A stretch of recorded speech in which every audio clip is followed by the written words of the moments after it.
Bonjour à toutes et à tous et bienvenue dans le Kick Parade 99. Salut Swan. Salut Erwan, bonjour à toutes et à tous. Vous avez été bavard la semaine dernière. 150 commentaires, il paraît. Ouais, à l'heure actuelle. Non, mais c'est Merci super. beaucoup, ça fait chaud au cœur de voir qu'on peut discuter. En plus, tous ne concernent pas forcément le concours. On sent que les intelligences artificielles, ça vous a inspiré aussi. Puis, de manière générale, parler de post-apo, ça fait toujours plaisir. Beaucoup de fans de la route, de The Last of Us et de Mad Max, quand même. Oui, et Fallout aussi. Ouais, Fallout aussi, c'est vrai. Mais il y a plein de choses, il y a des choses très variées, donc n'hésitez pas à regarder les commentaires, parce que vous allez peut-être découvrir des choses à lire ou à regarder ou à jouer. Donc c'était fait un peu pour ça aussi, c'était un peu pour partager nos cultures communes du post-apo.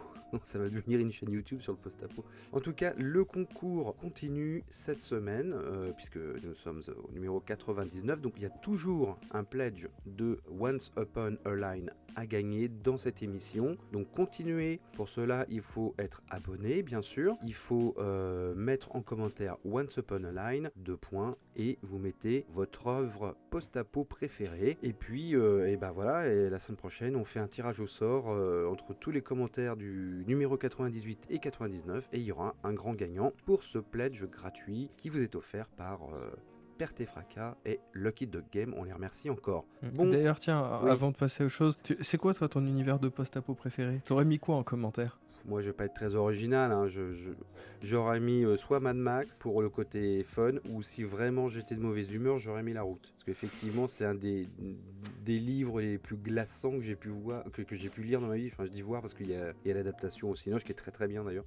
C'est un des univers post-apo les plus terrifiants que j'ai pu aborder. Voilà. Alors que Mad Max, c'est du post-apo pop, mais j'adore. Sur ce, on va aborder ce Kick Parade de cette semaine avec, ça y est, Kickstarter et GameFound reprennent du poil de la bête, avec en 10e position 2 jeux. Bon, là c'est clairement de la précommande, c'est Zoo Vadis and Gussie Gorillas. Donc ça se fait de plus en plus. On en voit de temps en temps des éditeurs qui vous balancent une espèce de petit bundle comme on dit, ou en tout cas plusieurs jeux en même temps sur la même page. Donc là c'est 2 petits jeux. Le premier c'est de la négociation il me semble, dans un zoo, et le deuxième c'est un jeu de cartes, jeu d'ambiance avec des gorilles. Moi je trouve que c'est pas vraiment la place, les sites de financement participatif, pour ce genre de vente, on va dire en gros. Donc voilà, il en est quand même à près de 60 000 euros, 1036 contributeurs, et il reste une vingtaine de jours. Bon, ceci dit, dans le top 10, donc finalement, ils ont raison de le faire. Mais c'est vrai que je trouve ça presque même un peu dommage, parce que le premier jeu, celui qui se passe dans le zoo, je trouve qu'il est pas vilain, il a une belle DA, le concept de jeu est certes simple, mais ça pourrait fonctionner, mais je trouve que la page se perd en fait avec ce deuxième projet qui pour le coup est beaucoup plus anecdotique. Bah oui, ils auraient dû et faire... finalement j'aurais préféré peut-être une page qui mette beaucoup plus en lumière ce premier jeu, qu'on nous présente de potentiels stretch goals, qu'on nous présente un peu plus de gameplay, voilà, qu'on ait un jeu qui soit un peu plus étoffé, parce que du coup j'ai presque l'impression qu'il y en a un qui vampirise l'autre en fait, et plutôt que de trouver un équilibre entre les deux jeux, et je trouve ça un peu malheureux. Autre entrée en 9e place, c'est With War, c'est Steve Jackson Games. Alors Steve Jackson Games, c'est un éditeur américain du Texas que je connais bien parce que c'est les éditeurs historiques de Car Wars. D'ailleurs, c'est une des plus vieilles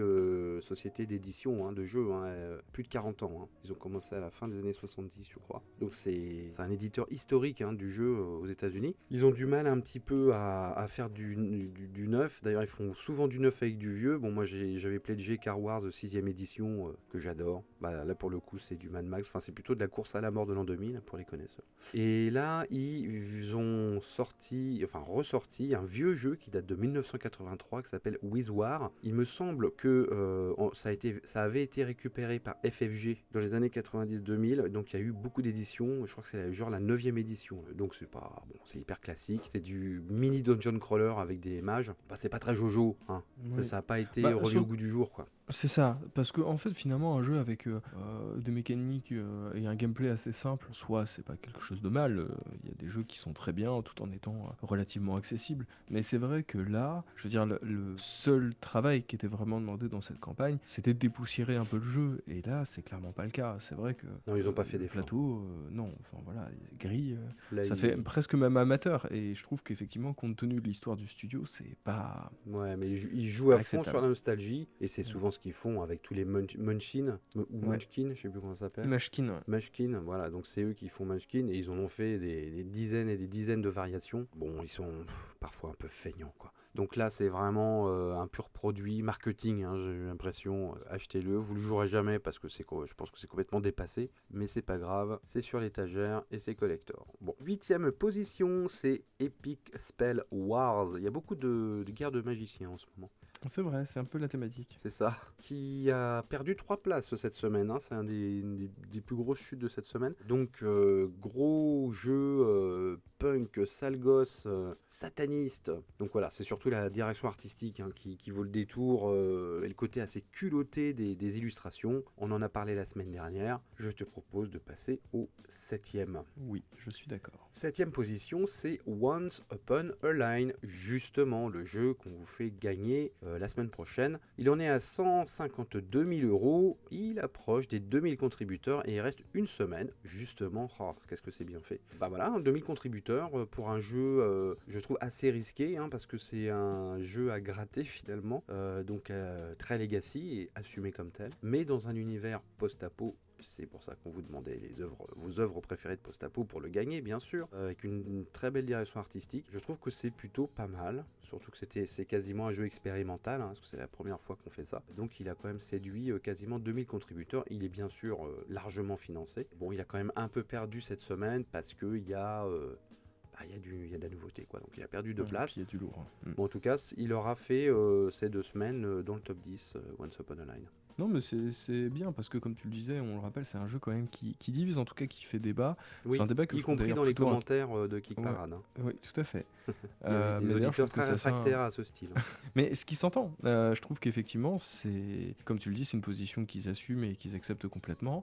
Mais c'est vrai que, compte tenu de ce qui se passe aujourd'hui, est-ce qu'un jeu Legacy avec du matériel qui n'est utilisable qu'une seule fois, est-ce vraiment pertinent? Et d'un autre côté, c'est vrai que la réponse qui est apportée, c'est de toute manière, cette passion du jeu plateau reste quelque chose qui écologiquement est pas encore aux normes, c'est quelque chose qui pollue énormément. Finalement, est-ce que ça change grand-chose? Je trouve que, en tout cas, ce qui est assez intéressant, c'est que ce sujet, une fois de plus, relance ce débat, et on sent que chez les joueurs, c'est vraiment quelque chose qui leur tient à cœur et sur lesquels ils ont vraiment envie d'apporter une réflexion, etc. Et même ceux qui acceptent ce jeu, qui n'y voient pas d'inconvénient, quand même se posent des questions sur ce modèle. Est-ce que c'est quelque chose qui est viable sur le long terme, etc. Et je trouve que, ne serait-ce que pour ce sujet-là, je trouve que c'est une campagne qui est assez intéressante à suivre.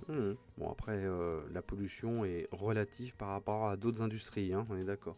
On est bien d'accord. 6e place, alors c'est une entrée, c'est une des grosses entrées de cette semaine. Alors grosse, il y aura débat. C'est sur GameFound, ça y est, GameFound se réveille enfin après 2 mois de léthargie. C'est Batman and Escape from Arkham Asylum. Donc c'est un jeu autour de Batman, mais cette fois vous allez jouer les méchants qui vont tenter évidemment de s'échapper du mythique asile de Gotham City. Donc on retrouve tout le monde, hein, évidemment. Il y a Joker, il y a Bane, il y a comment elle s'appelle là, avec son gros marteau là. Harley Quinn. Harley Quinn, voilà. Je sais pas ce que tu en as pensé. Moi, ça a l'air d'un classicisme assez redoutable. J'ai l'impression de voir Rushbuster. Parce que tu essayes d'être discret, puis t'as l'alarme qui monte, puis à un moment il retentit, puis t'as Batman qui arrive. J'ai l'impression que ça va être très redondant en fait. C'est un peu l'impression que j'ai aussi. Je trouvais ça au début assez intéressant sur le sujet, de se dire c'est assez fun de cette fois-ci justement où Batman devient la menace. Bah, Ça, c'est je tout trouve ça, l'intérêt du jeu. Ouais. ouais, je trouvais ça plutôt, enfin je trouve que c'était un point de vue qui était plutôt original, et voilà. Après c'est vrai que même au niveau du matériel, on a l'impression d'un jeu qui est pas complètement fini en fait. Enfin, je veux dire, on parle pas d'un jeu, d'un éditeur qui tente quelque chose, une première expérience, voilà. On parle quand même d'un jeu qui a la licence Batman derrière lui, Et je trouve que voilà, les trucs ils font vraiment carton-pâte. Les tokens, on a l'impression qu'ils viennent juste d'être découpés. Enfin, on a vraiment l'impression d'avoir affaire à du Oui, matériel de oui, les prototype, figurines ce qui sont est pas pas. GGN. Non, voilà. Et puis, je trouve ça un peu dommage parce que je trouve qu'il y a des plateaux, donc chaque personnage a son plateau. Mm. Alors au début, j'avais vu le truc du Joker en disant ah, c'est marrant, ils ont fait des petits dessins, genre voilà, c'est le Joker, il a fait. Et en fait, non, c'est pareil pour tous les personnages. Et Mm. du coup, je trouve ça, ah bah merde, c'est un peu une occasion manquée parce que vous auriez pu jouer sur les différents styles, sur. Voilà. Mm. Et puis après, bah, alors ça, c'est mon petit truc perso qui n'a vraiment rien à voir avec le Schmilblick, mais on voit dans les personnages qu'on peut débloquer, on peut débloquer le personnage de Rorschach, donc le personnage de Mm. Watchmen. Ouais. Et il y a un moment, j'ai envie de dire, Alan Moore, il en a marre en fait que vous adaptiez ses œuvres. Donc s'il vous plaît, laissez l'œuvre d'Alan Moore C'est vrai tranquille. qu'Alan Moore est très hostile à la marchandisation de son œuvre. Voilà, et là en plus, c'est complètement hors sujet. C'est pas du tout le même univers, enfin, Ah oui, je oui, sais là, pas, là, je on trouve. est hors sujet total. Ouais. Voilà, Et et du puis, coup, bon. alors il faut pas oublier non plus que c'est Night Games qui le fait. Et Night Games, ils ont fait ce jeu qu'on avait trouvé horrible aussi. C'était Harry Potter Catch the Snitch, Wizard Ah Sport ouais, Board Game. c'est vrai, C'est c'est où ils vrai. avaient fait, ils avaient essayé de recréer c'est Le quoi, Quidditch. le Quidditch. Et ça avait l'air nulissime. Et je crois que c'est pas encore livré. J'ai cherché pour voir. Voilà, vous me confirmez ou pas si ce jeu a été livré, mais j'ai pas l'impression qu'il a été livré encore. Donc grosse méfiance. Voilà. Surtout qu'Arkham Asylum, ça fait longtemps qu'on en entend parler. Hein. Je dirais même que ça fait quasiment un an. Hein. Ils ont mis très longtemps à le développer, à le sortir. Ouais, moi je suis pas 100% confiant dans cet éditeur. Il en est à 388 000 € et il vient de dépasser les 2000 contributeurs et il reste 13 jours. Moi je trouve ça assez oubliable en fait. Ouais, malheureusement. 5e position, c'est Arborea qui perd 2 places cette semaine. On en a parlé la semaine dernière, c'est ce jeu de placement autour on va dire d'un énorme arbre dans un écosystème fantastique, avec un plateau, ma foi, assez intimidant. Très belle direction artistique. Hein.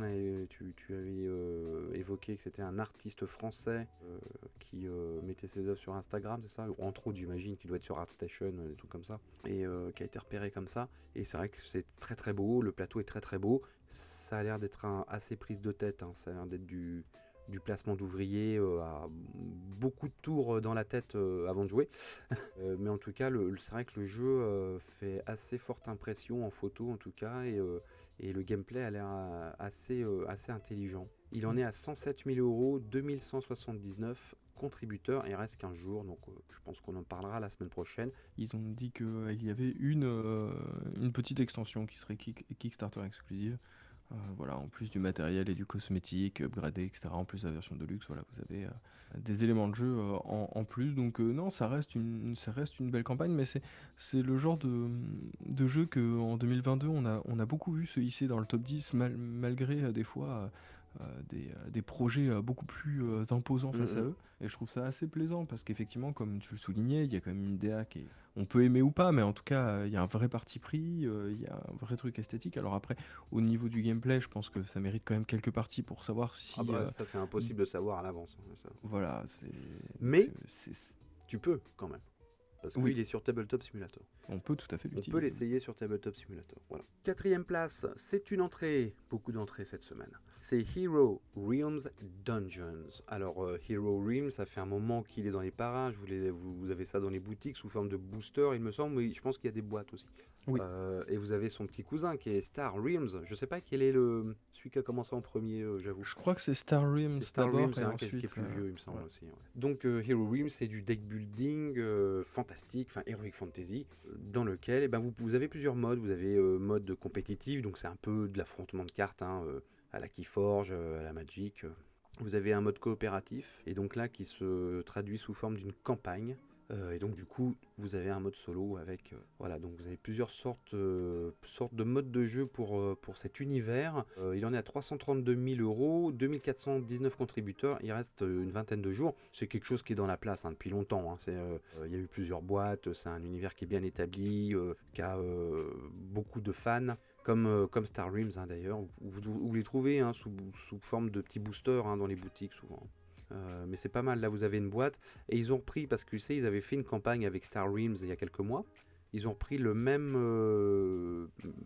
modèle, c'est-à-dire à savoir qu'il y a un côté legacy là dans ce Hero Realms. Vous pouvez faire évoluer vos personnages en mettant des petits stickers dessus. C'est ce qu'ils avaient expérimenté avec la dernière boîte de Star Realms et ça avait beaucoup fonctionné. Donc ils l'ont adapté à leur deuxième jeu Hero Realms et donc ça marche aussi. Donc voilà, tout roule pour eux. Je pense que c'est un jeu qui va rester pas mal de temps encore dans les boutiques et sur les sites de financement participatif. Mais alors, ce qui est assez drôle, c'est que moi, c'est un jeu que j'avais utilisé, mais que j'avais essayé, mais uniquement en coopératif, D'accord. avec un mode campagne, puisqu'il y avait en fait des boîtes de jeux, donc il y avait effectivement ces boosters, parce que la base du jeu, ça reste quand même du PVP, mais voilà, ils avaient décidé une fois de dire, ah mais en fait, vous pouvez aller affronter des boss, et c'était marrant, parce que dans le livret de règles, à la fin, quand on avait réussi, il y avait un côté un peu livre dont vous êtes le héros, où tu avais 2 embranchements, etc. Puis ensuite, ils avaient sorti, je crois, 2 boîtes avec une histoire qui se suivait. Et donc, ils ont vraiment décidé de mettre l'accent sur ce type de jeu-là. Et en fait, ça se jouait plutôt bien. Pour quelque chose qui avait été un petit peu rajouté après, en fait, qui n'était pas on va dire, l'essence du jeu, j'avais trouvé ça plutôt efficace. Et donc, du coup, je suis assez content de voir qu'ils partent maintenant dans cette direction. Bon, après, c'est assez marrant parce que quand on voit les nouvelles cartes, on sent que The Witcher est passé par là. Enfin, on sent quand même énormément d'influence sur l'Heroic Fantasy. Voilà, mais c'est sans que ça fasse trop too much, trop plagié. Ça reste, ça fait plutôt petit clin d'œil et j'avais trouvé ça plutôt agréable. En tout cas, quand tu es fan de Hero Realms, c'est mortel, hein, une campagne comme ça.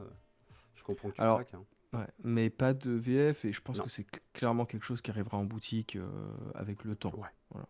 Mais il n'y aura pas les petits bonus. Oui, mais quand ils font des festivals, ils les distribuent. T'as un pack Necromancer exclusif Kickstarter là. Alors, si tu veux le pack Necromancer, ça va être plus difficile. C'est vrai que c'est un peu dommage que il n'y ait pas la VF qui se soit greffée dessus, mais en tout cas, peut-être que ça se vendra. Hein. Avant de retrouver les 3 premiers, un petit détour par les nouveautés. Cette fois, il y a des nouveautés parce qu'on était un petit peu en manque ces 2 dernières semaines. Je te propose de commencer par un roll and write autour du mythe de Cthulhu, il me semble. Mais oui, tout à fait. C'est Roll for the Great Old Ones. Donc c'est un roll and write. Pour l'instant, qu'on est à 537 contributeurs, il reste encore 12 jours. Voilà, donc vous allez jouer différents investigateurs qui allaient devoir affronter les cultistes qui tentent de réveiller Cthulhu. Donc l'idée, c'est de partir sur ce qu'on retrouve assez habituellement. Voilà, vous avez découvert qu'il va y avoir une invocation et vous devez tout faire pour le stopper. C'est fou. Sauf que je m'y attendais pas du tout. Ouais, c'est vrai que c'est très original. Mais ils y plaquent la mécanique du roll and write avec des lancers de dés qui peuvent être pénalisés. Chaque personnage a ses traits, des traits qui lui sont particuliers, avec des défauts et des handicaps, des craintes, etc. Et un mauvais jet de dés peut vous permettre de cocher des cases, mais aussi de réveiller l'un de vos traumas. Et donc, du coup, vous allez perdre en santé mentale. Et je trouve que finalement, la thématique, la manière dont il l'applique se passe plutôt bien. J'aime beaucoup la direction artistique. Alors après, ça divise. Hein. Enfin, je veux dire, ça plaira pas à tout le monde et je le comprends totalement. Il y a un petit côté Johan Sfar, je trouve. Oui, un peu, totalement, c'est vrai.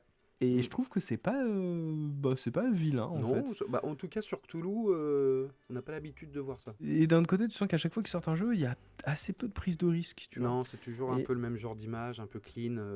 Voilà, et là, sont belles, c'est pas le cas. Et là, donc du coup, il y a un vrai parti pris, ouais. Alors moi, je vais vous embarquer au fond des océans avec Deep Shelf. Alors Deep Shelf, ça avait déjà été lancé il y a quelques mois. Ça, c'était votré, donc ils retentent leur chance. Et ils ont eu raison, puisqu'il est déjà financé. Il en est à 600 contributeurs et il reste plus de 20 jours sur Kickstarter. C'est bientôt la fin du monde, sache-le. Bon, ça, on le sait tous.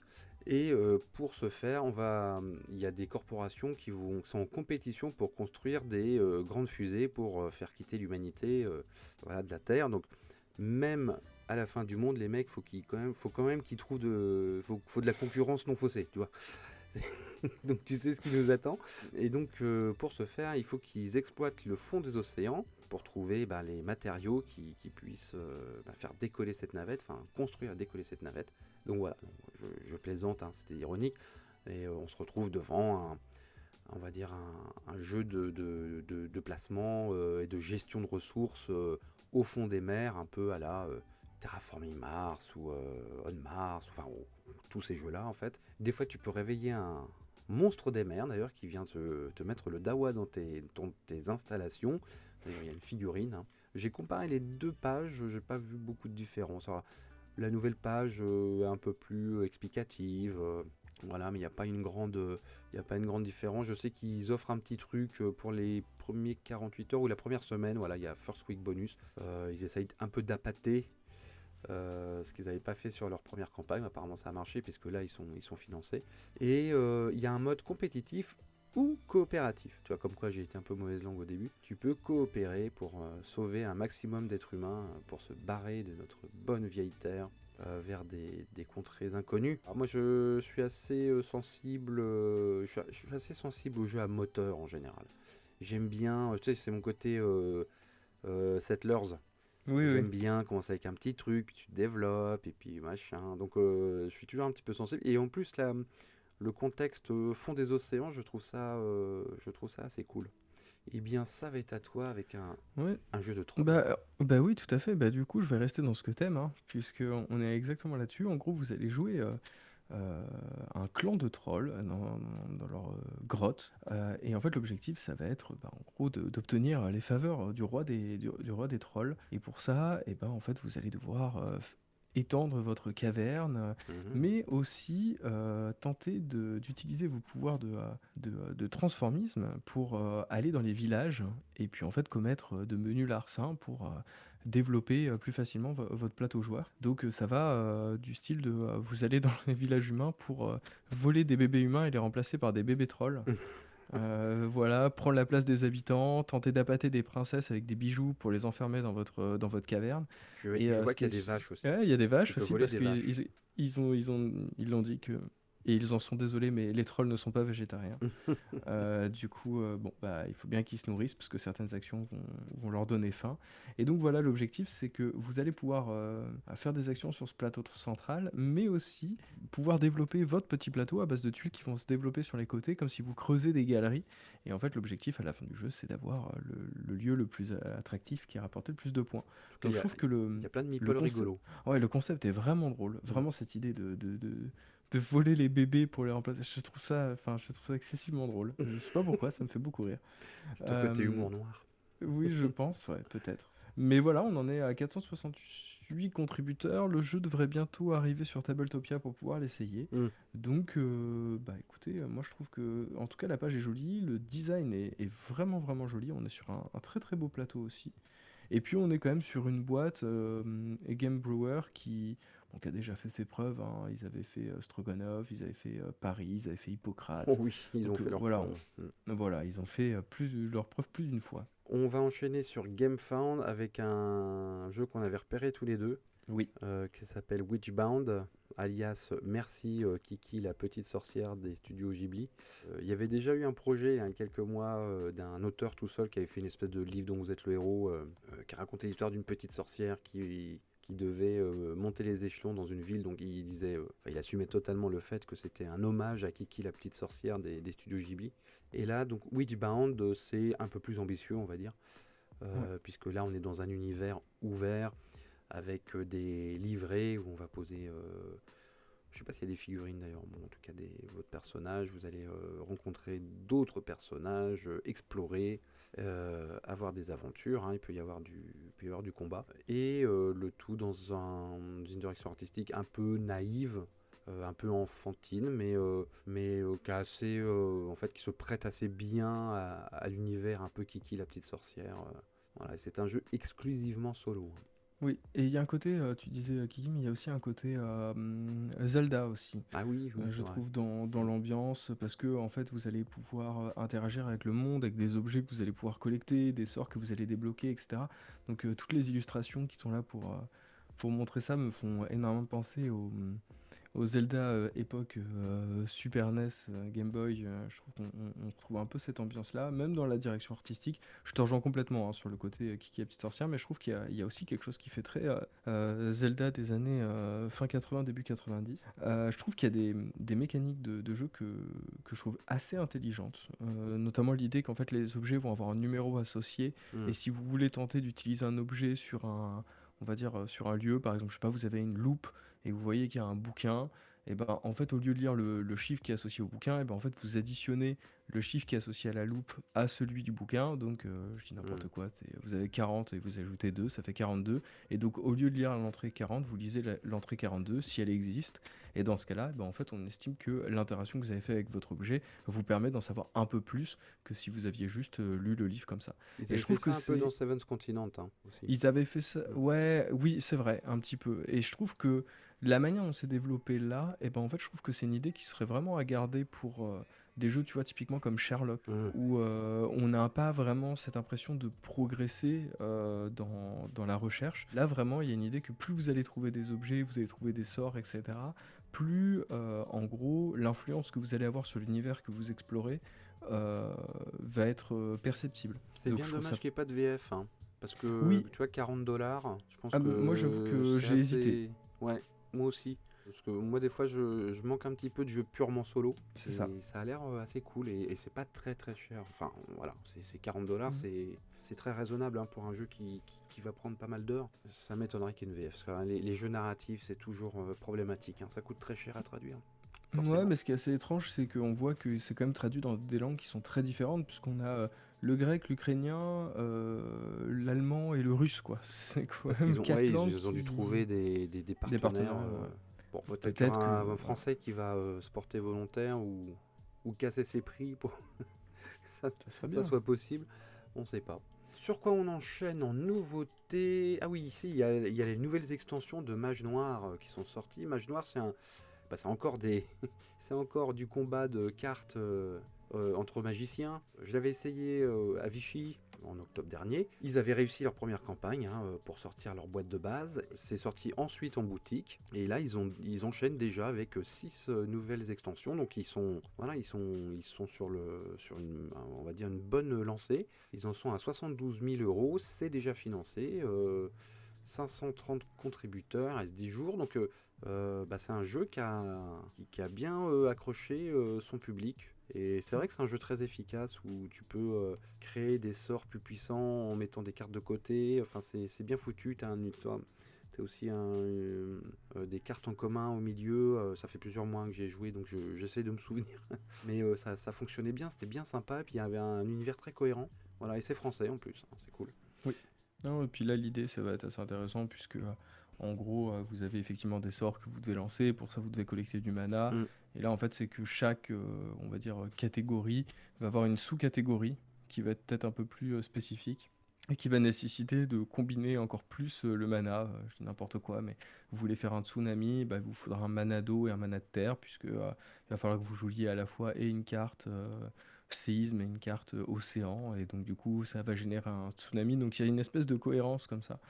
Donc je trouve ça effectivement plutôt intéressant. Je trouve que le design est joli. Bon, après voilà, ça encore une fois, le problème des jeux de cartes, c'est que tu as un peu l'impression que depuis Magic, c'est très très difficile C'est très codifié. Ouais. de ressortir en fait Mm. de cette proposition-là. Mais bon, en tout cas, c'est une belle proposition. Je suis content parce que c'est vrai que leur première campagne, ils l'avaient échoué. Puis Mm. finalement, ils avaient eu un comeback avec une campagne qui fonctionnait plutôt bien, mais qui était peut-être moi qui m'avait semblé être un petit peu en dessous des attentes. Là, il y a une sortie boutique de ce jeu-là, hein, vous pouvez le trouver Oui, en tout boutique. à fait. Je trouve que malgré tout, je m'attendais à un essor peut-être un peu plus conséquent. Mais Mm. après, on n'en est qu'au premier jour, donc on leur souhaite beaucoup de réussite, évidemment. On finit ces nouveautés avec un petit jeu, le nouveau jeu de. Comment ça s'appelle cet éditeur? Grail Games, voilà, qui a fait énormément de projets sur Kickstarter. Ça s'appelle Manhattan Project War Machine, qui est un jeu, on va dire, dans l'air du temps, dans lequel vous allez gérer vos industries pour produire de l'industrie de guerre. Donc vous êtes en mode guerre, il faut produire des avions, des bateaux, etc., etc. Et donc voilà, donc c'est de la gestion de ressources avec des dés. Vous avez des ouvriers sur les dés, vous avez des ressources, il va falloir composer tout ça sur un petit plateau. Donc c'est du jeu du jeu de ressources autour on va dire d'une thématique d'économie guerrière. C'est pas un wargame, hein, c'est l'économie de la guerre, en fait. La production industrielle de la guerre, voilà, pour être précis. Et tout cela dans une petite boîte qui coûte à peu près 33 euros. Donc c'est très abordable également. Je te propose qu'on revienne aux 3 premiers de Kick Parade. Allez, en troisième, eh bien c'est Among Cultist qui s'accroche, hein. Il a perdu qu'une place, mais il a vraiment bien marché ce jeu, hein. Ouais. 181 000 euros, 2653 contributeurs, c'est la dernière semaine, donc c'est la dernière fois qu'on en parle.